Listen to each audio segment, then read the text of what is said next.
Hello everyone, কেমন আছেন সবাই? আশা করি সবাই ভালো আছেন। আপনাদের দয়ায় আমি অনেক ভালো আছি। তো আজকে আমি একটা নুডলস রেসিপি রান্না করব, সেটাই আপনাদের সাথে শেয়ার করব। চলেন দেখা যাক কিভাবে রান্না করি। তো ফার্স্টেই আমি এই নুডলসটা নিয়ে নিয়েছি। এটার পিছনে সব কিছু লেখা আছে, ওই অনুযায়ী আপনারা রান্না করতে পারবেন। অনেকে এই নুডলসটা রান্না করতে জানে না, অনেকে এটাকে মানে নরম করে ফেলে। তো ফার্স্টে এটাকে গরম পানির মধ্যে দিয়ে 3 মিনিট সেদ্ধ করে ছেঁকে নেবেন।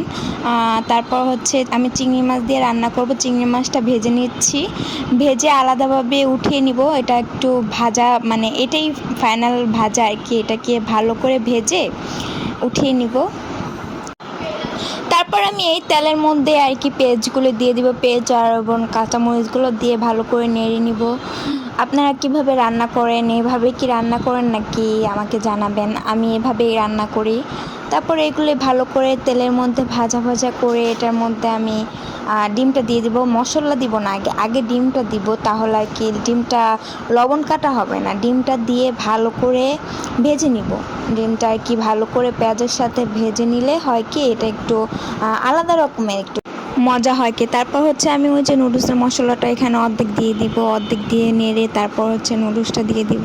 নুডলসটা দেওয়ার পরে তারপর ভালো করে একটু নেড়ে চেড়ে নিব। নেড়ে চেড়ে নিয়ে তারপর ভালো করে নেড়ে তারপর হচ্ছে বাকি যে মশলাটা ছিল নুডলসের ওইটাই আর কি দিয়ে দিব।